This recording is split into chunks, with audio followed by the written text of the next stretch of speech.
अर्जुन और गीता पति पत्नी थे। दोनों के दो बेटे थे। एक का नाम रमेश और दूसरे का नाम जितेश था।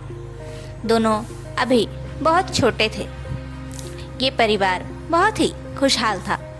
इन चारों लोगों में बहुत प्यार था। रमेश और जितेश अपने माँ बाप से बहुत प्यार करते थे। दोनों हमेशा मेरी माँ मेरे पापा यही कहकर एक दूसरे से लड़ते रहते थे, पर गीता हमेशा उन्हें समझाती रहती थी और वो दोनों समझ भी जाते थे कि माँ बाप उन दोनों के हैं और परिवार भी। गीता अपना घर और बच्चे को संभालती थी। दरअसल अर्जुन एक गांव की छोटे मोटे स्कूल में टीचर की जॉब करता था और साथ ही समय निकालकर खेती भी करता था। अर्जुन एक बहुत ही गरीब परिवार से था। वो बहुत मेहनत करके पढ़ाई करके आज टीचर बन पाया है। उसके माँ बाप भी बहुत गरीब थे। वो किसानी के पैसों से अपने घर को संभालता है और टीचर की जॉब की सैलरी से अपने बच्चों को पढ़ाता है। और रमेश और जितेश भी बहुत मन लगाकर पढ़ाई करते थे और हर वक्त दोनों अव्वल नंबर पर आते थे। अपने स्कूल में ऐसे ही मेहनत करके अर्जुन उन्हें पढ़ाता था। गीता अपना घर संभालती गई। धीरे धीरे समय बीतने लगा। दोनों बच्चे रमेश और जितेश बड़े हो गए। उनके कॉलेज की पढ़ाई भी चालू हो गई। अब अर्जुन की उम्र हो चुकी थी। वो उतना काम नहीं कर पाता था, लेकिन फिर भी उसने हिम्मत नहीं हारी। वो अपनी टीचर की जॉब और अपनी खेती दोनों ही बड़े मन से संभालता था। किसी तरह से अर्जुन ने मेहनत करके दोनों की पढ़ाई पूरी करवाई। भगवान की कृपा से दोनों बच्चों की बहुत ही अच्छी जॉब लग गई, लेकिन उसे जॉब के लिए उन्हें शहर जाना पड़ा। दोनों बच्चे अर्जुन और गीता को छोड़कर शहर चले गए, लेकिन शहर जाकर भी दोनों अपने माँ बाप को भूले नहीं थे। समय समय पर दोनों ही फोन करके अपने माँ बाप से बात करते थे और समय समय पर अपने माँ बाप से मिलने भी आते थे। इस बात से गीता और अर्जुन बहुत ही खुश थे कि उनके दोनों बेटे उनसे कितना प्यार करते हैं। इसी तरह से काफ़ी समय तक यही सब चलता रहा। अब अर्जुन और गीता रमेश और जितेश की शादी के बारे में सोचते हैं। गीता और अर्जुन ने इस बारे में रमेश और जितेश से बात की।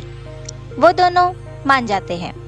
अब यहाँ उन दोनों की शादी के लिए गीता और अर्जुन लड़की देखना चालू कर देते हैं और वहाँ रमेश और जितेश मन लगाकर अपना काम करते हैं। गीता और अर्जुन घर में अकेले रहने में बोर हो जाते थे। दोनों को बहुत अकेलापन लगता था, इसलिए वो दोनों अपने बच्चों की शादी करवा देते हैं। अब रमेश और जितेश की शादी हो जाती है। कुछ महीनों तक दोनों गांव में ही रुकते हैं, पर उसके बाद उन्हें उनकी जॉब पर वापस जाना पड़ता है। रमेश और जितेश दोनों ही अपनी पत्नियों को यहीं गांव में अपने माँ बाप के पास छोड़कर शहर चले जाते हैं। यहाँ दोनों बहुएं अपने सास ससुर के साथ रहने लगती हैं। कुछ महीने ऐसे ही बीत जाते हैं।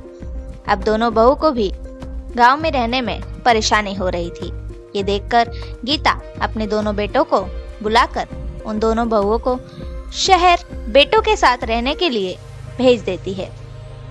रमेश और जितेश हमेशा शहर से अपने मम्मी और अपने पापा के पास कॉल करके या वीडियो कॉल करके बात किया करते थे, जिससे गीता और अर्जुन को अकेलापन महसूस नहीं होता था।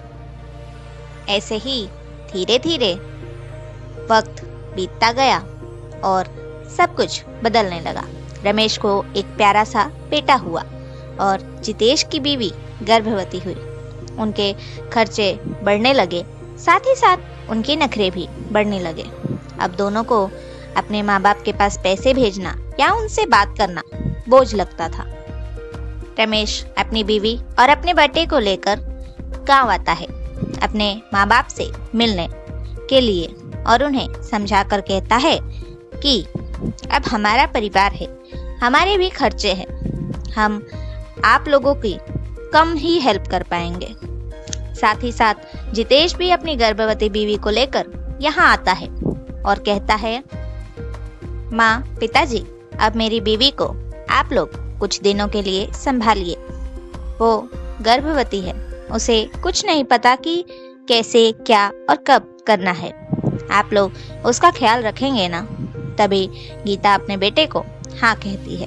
गीता अपनी बहू का बहुत ख्याल रखती है, बड़े अरमान से अपने आने वाले पोता या पोती के लिए तैयारियां करती है। जैसे ही जितेश का बच्चा इस दुनिया में आ जाता है, वो अपनी बीवी को लेकर वापस शहर चला जाता है और फिर से गीता और अर्जुन अकेले हो जाते हैं। बच्चों के आने के बाद उनके दोनों बेटों का बर्ताव इन दोनों के लिए बहुत ही बदल सा गया। अब इस कहानी में आगे क्या होता है, कैसे रमेश और जितेश को अपनी गलती का एहसास होता है, ये जानने के लिए ज़रूर देखें कहानी का पार्ट 2, जो कि जल्दी हम लाएंगे आप सभी के लिए।